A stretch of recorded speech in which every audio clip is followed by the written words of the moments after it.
पहाड़ी की आरामदायक गुफा में छोटू गज्जू अपनी मम्मा के साथ सो रहा था। तभी हवा के साथ एक मीठी सी खुशबू आई। छोटू की नाक फड़फड़ाई। छोटू नींद में मुंह हिलाते हुए, मम्मा, क्या बात है? यह इतना मीठा सुगंध कहाँ से आ रहा है? मम्मा भालू मुस्कुराते हुए आंखें खोलकर, अरे मेरे शैतान, यह शहद की महक है। जंगल के पुराने बरगद के पेड़ पर मधुमक्खियों ने एक नया छत्ता बनाया है। शहद का नाम सुनते ही छोटू की आंखें चमक उठी। उसने कभी शहद नहीं चखा था। छोटू, मम्मा, क्या मैं थोड़ा सा शहद लेकर आ सकता हूँ? प्लीज। मम्मा भालू सिर हिलाते हुए, हाँ, पर बहुत सावधान रहना।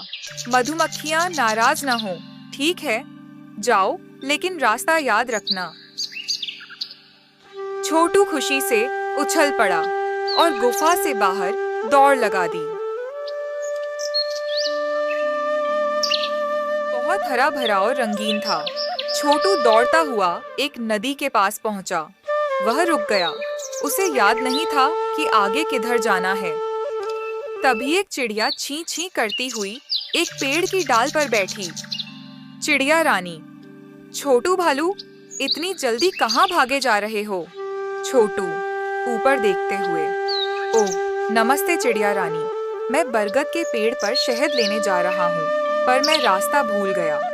चिड़िया रानी पंख फड़फड़ाते हुए, कोई बात नहीं, उस पहाड़ी के शिखर को देखो, वहाँ से सूरज निकलता है। बरगद का पेड़ उसी की तरफ है। बस इन पीले फूलों के बीच से सीधा चले जाना। छोटू, धन्यवाद। चिड़िया रानी, ठीक है, मैं चलता हूँ। पीले फूलों के खेत में पहुँच गया। वहाँ एक खरगोश घास खा रहा था। छोटू हैरान होकर उसको देखने लगा और फिर से अपना रास्ता भूल गया। खरगोश, हेलो छोटू, क्या बात है? तुम तो बहुत उदास लग रहे हो।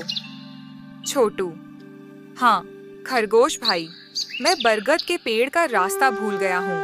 खरगोश मधुर स्वर में, घबराओ मत, उस ऊंचे घने पेड़ को देखो, उसकी लंबी लंबी जटाएं हैं, वही तुम्हारा बरगद का पेड़ है।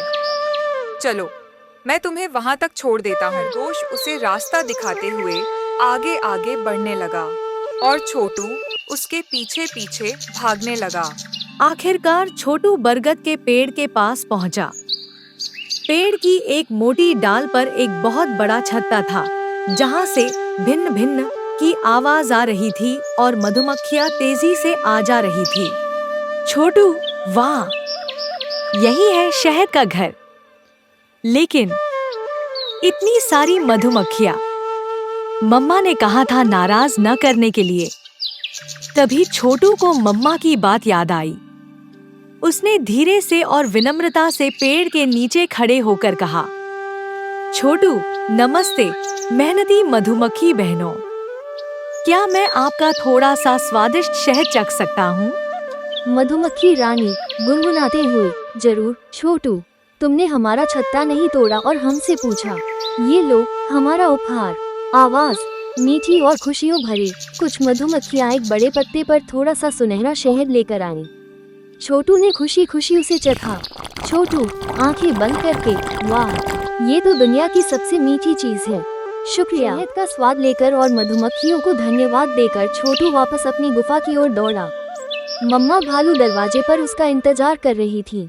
मम्मा भालू, अरे मेरा बहादुर बेटा आ गया। शहद कैसा था? छोटू मम्मा से लिपटते हुए, ये बहुत ही लाजवाब था मम्मा, पर मैंने एक और बड़ी बात सीखी। मम्मा भालू, क्या बेटा? छोटू, मैंने सीखा कि दोस्तों की मदद लेने में कोई बुराई नहीं है और अच्छे शब्दों और विनम्रता से सबका दिल जीता जा सकता है, और यह कि मम्मा की बात हमेशा सही होती है। आवाज गर्मजोशी और खुशी से भरपूर। मम्मा भालू ने छोटू को गले लगा लिया। कहानी का सार, मदद मांगना, दोस्तों की मदद लेने में संकोच नहीं करना चाहिए। विनम्रता, अच्छे व्यवहार और विनम्रता से सब कुछ हासिल किया जा सकता है। माता पिता की सलाह, माता पिता की बात हमेशा माननी चाहिए।